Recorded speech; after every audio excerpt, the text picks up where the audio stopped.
Good morning, YouTube. Happy Tuesday.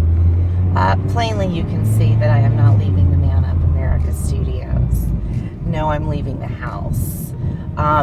If you can tell a little bit behind me, we have Snowpocalypse 2019. There is a dusting of snow, and that is pretty much all that it takes for the schools to either be closed or on a 2-hour delay.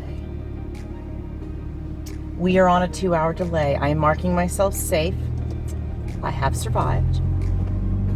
It's been a struggle. I mean, slept all the way through it. But I have survived, and I am on my way up to the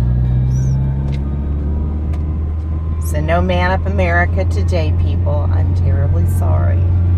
We should be back on track tomorrow unless we get hit with yet another blizzard. Pretty much right now, about every store in the 5 surrounding counties has been wiped completely out of any supply of bread or milk. For any of you northern folks that are subscribers to my channel, thanks. Hey, thanks. And two, don't judge us down here in the south. You know, we deal with snow our way, you deal with snow your way. But I will just tell you, if that you are in the south and it snows and you do not have bread and milk, you will die. Your whole family will die. No one will make it out alive. Okay, those are the 2 things you must have in any snowpocalypse in the south. Bread and milk. Just saying. So now that we're clear on that, what am I doing today? Why am I out in Snowpocalypse? Because I can. That's number 1. You know, 2, I gotta take care of you guys. I mean, you know, you're important. You mean the world to me. So I got to take care of everybody. And 2, I gotta go to the office and do billing and stuff and start getting ready for Christmas. So, gotta do billing or we don't get paid. So I gotta go. We were off yesterday. It was Veterans Day. That was very nice. I thoroughly enjoyed that. The Prince and I decided we were just gonna take off for a day of romping and fun, and we drove to Pigeon Forge for the hell of it. No particular reason, but just decided we were gonna drive up and you know, go make a day of it, which we did. He got up at his own pace yesterday, which was about 9:30. It was a little earlier than normal. You know, got ready, took the babies with us. So I wish I had done some filming on that for traveling with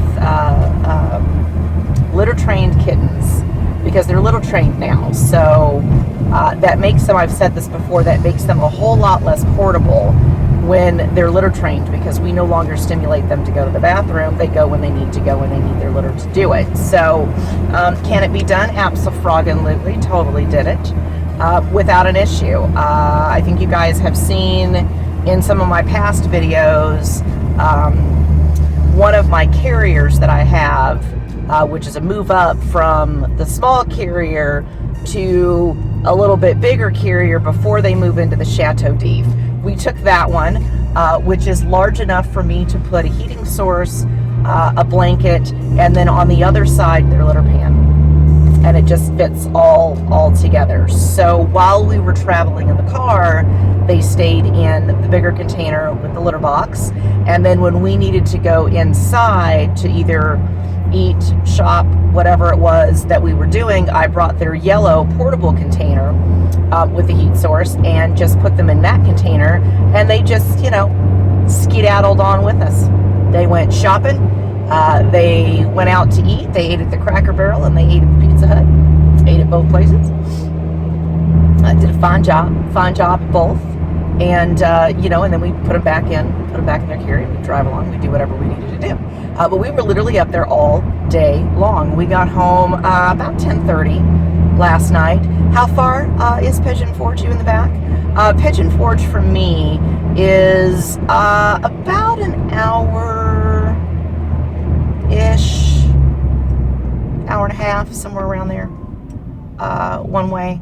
So I am about 70, let's see, from Cleveland, I think I'm about 80 miles from Knoxville. And then Sevierville is probably about another 40 miles outside of Knoxville. Right, because you got to get to Sevierville, and then you meander on through, and it goes into Pigeon Forge. And if you keep going way, way, way further, and you take the Parkway, you'll eventually get into Gatlinburg. And if you keep going, you'll make it into Maggie Valley, North Carolina. Just saying, just in case you wanted to know. That's kind of, that's how that works. So, but we spent all day just, lollygagging, which is, nice. We don't get to do that much. We had the grandbaby most of the weekend. We had her Friday night, Saturday night. She went back home with mom and dad Sunday afternoon. We finished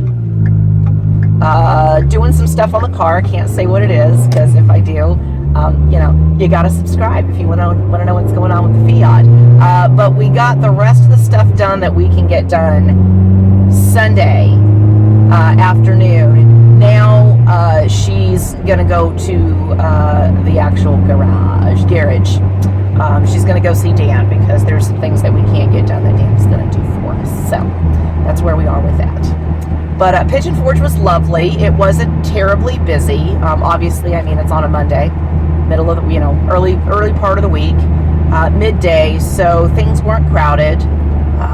You'd be surprised how much traffic is still there. They're building up some stuff out there in Pigeon Forge. The last time we were there was a few years ago, so there was definitely some new stuff. Some things had closed down, but there was lots and lots and lots of new stuff. So it's busy as always. I'd love to see Dollywood at Christmas. We've never done that. Never went up there at Christmas time. So I don't know. We might not. We might go to Chicago. I don't know. I don't know what we're gonna do. But we had a blast with the grandbaby. Had a great time with her. We did some shopping Saturday. She made out like a bandit. We went to Hamilton Place and did a few things there. Got some Christmas shopping done for the Princess Cassandra, so I think she is officially checked off my list. I'm done, by the way. I was actually done Christmas shopping 2 weeks ago. Like all the way done. You're welcome. I love Amazon. Just saying. I do about 99% of my shopping online, so is what it is. But I will tell you, this year I was very smart in my shopping. I have paid for everything up front. I did not straddle any credit this year for Christmas, so I won't have to pay Christmas bills come next year. For all intents and purposes, I paid as I went. I did use my cards, but I paid my cards just shortly after I used them to pay. So, because you can't pay cash online. That's kind of how that goes. But yeah, so I'm not going to owe anything this year for Christmas at all, which is nice. Yay! Which means my Christmas bonus that I normally get, we'll just sock it into the safe, and we might use that on other things, like maybe use it on the car, or probably the princess card, maybe something like that. We'll put it to better use, I think. So we are in the midst right now of running a GoFundMe campaign. Last week, you all know this time we were in critical condition with a bear. I was actually on my way to Hixon, driving her down. She was in seizures, things of that nature. I had told you then that she ended up having to go home with Maddie because she needed oxygen, and I did not have that capability of doing that for her. She needed to be in the NICU unit, and I did not have one. Maddie had told me at that time, because Maddie has a very large NICU unit. She is the big one. It's a Pet Brooder is what it's called. That's the name brand of it. And they're about $1,200. I mean, it ain't no joke, man. They're expensive. Maddie has it because she has awesome subscribers that follow her, and one of them sent it to her. So kudos to her. And whoever her subscriber was that sent it to her, you're amazeballs, right? You're totally great. So that kind of puts that out of the reach for me. Plus, it's a big unit, and I don't really have space to put that.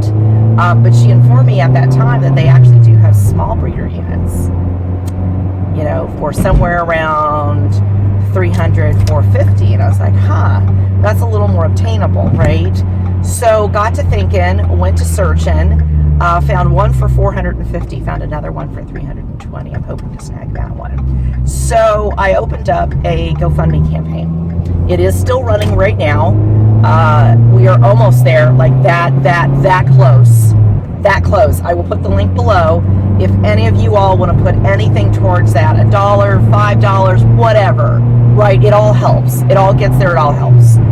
The Prince is actually donating dollar for dollar as well, right? So we've had quite a few donations on our NICU unit already. To all those people, I can't thank you enough.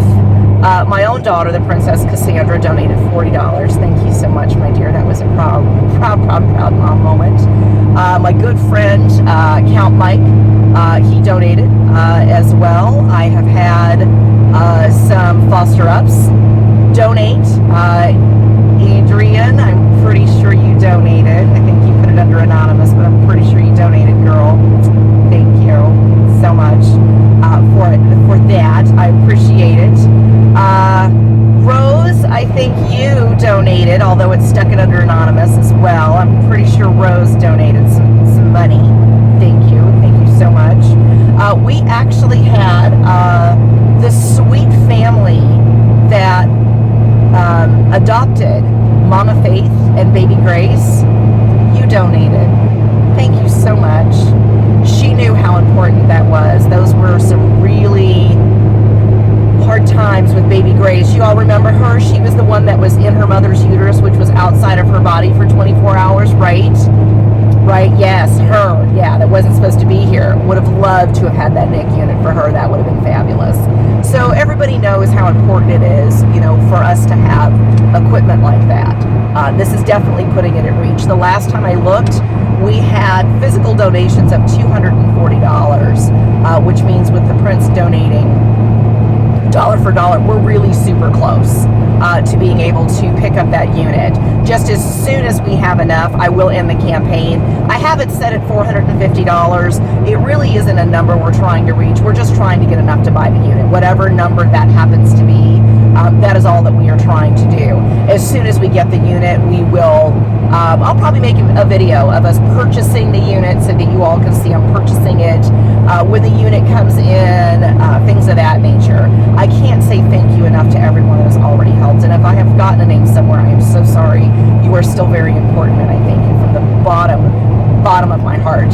I have a sneaking suspicion we're going to continue to get some late season kittens, which means that NIC unit is just going to be that much more important that we have it, because that NIC unit not only controls temperature, right, and for neonates that's super important that it is a constant temperature. I do pretty good with what I've got so far, but that's perfect. It does the humidity, it does oxygen level. I mean, you can do respiratory therapy in those. They're amazing. That's why they're expensive, because literally it's like it's an incubator, right? Like, it does a whole bunch of stuff. So thank you guys. I can't say enough. You know, when it really comes down to it, and I'm in absolute desperate need, you guys always come through for me. And I really, really, really appreciate it. It's going to help me do my job better and help me save more kittens. And that's really what it's all about. So I am hoping we have that unit before Christmas. That's going to be my hope. We need a couple more donations. So if you haven't already donated, please consider, go down to the unit. Like I said, I don't care if it's $1, right? It helps. It all helps. And I thank you just as much the ones that donated $1 as the ones that donated 50 and more. It all counts. It all matters. So, let's see. Yeah, I got to do billing today. They were supposed to have more snow in Athens. We'll see when I get there. I don't really see any more. But we'll see when we get there. Oh, okay, so update on the 2 babies that I have right now. So let's roll back. We'll go back to last week because I need to fully update everybody. So BJ went with Maddie because I couldn't keep her. There's a couple of different things. We threw a lot of stuff on the wall we don't know, right? I really got to thinking hard on my way home after talking to the doctor and looking at the x-rays and what was going on thereafter. I'll go ahead and tell you now, unfortunately we did lose BJ. We lost her that evening around 9:30 p.m. She pretty much continued to seize all day long. Maddie and I both are kind of swaying towards, we think maybe she had heart issues. And I say that simply because my daughter, the Princess Cassandra, had a beautiful boy, Weasley, and Weasley had some heart defects, and he ended up dying of stroke. He did the same exact thing while he was having a stroke, and I got to thinking about that on the way home, thinking, I wonder if that's BJ's heart, and that's the reason she's seizing. In the x-ray, it's hard to tell because, again, we had 6-week-old kittens in 4-week-old bodies, right? So the normal way when they look at these x-rays, which on little kittens like that, you can't really see a whole lot, especially in their gut, because they have baby fat, and baby fat is very dense, so just everything looks gray. It looks just like a big old lump of gray. You can't really see any definition. You can see a little bit of the stomach, and you can see a little bit of the bowels, and that's about it. We had a hard time seeing her lungs. We couldn't see her heart, and I had asked when we were looking, does her heart look a little big to you? And she was like, well, I don't know, because again, we don't know if we're looking at a 6-week-old heart in a 4-week-old body, or if the heart is actually a little bit big. She said they use the 3-rib rule, which is usually the heart should be within 3 ribs. This one was a little bit out. But again, we don't know if that's because that was a normal 6-week-old heart, or if we actually had a problem. I think we had a problem. So again, we did, we lost BJ, which is terribly unfortunate. Bear is doing much better. Took her a few days to get back eating again. She is officially over 500 grams. She was 555 grams this morning. She actually outweighs Sweeney. Sweeney is also doing very well. Update on Sweeney. Unfortunately, his adoption did fall through. My acupuncturist is not able to adopt him. Her husband said a definite no. So, sucks for her because she really likes Sweeney. But good for you guys. Sweeney's back on the market. In case you wanted to know, if you're interested, you know how to get in touch with me. Just let me know.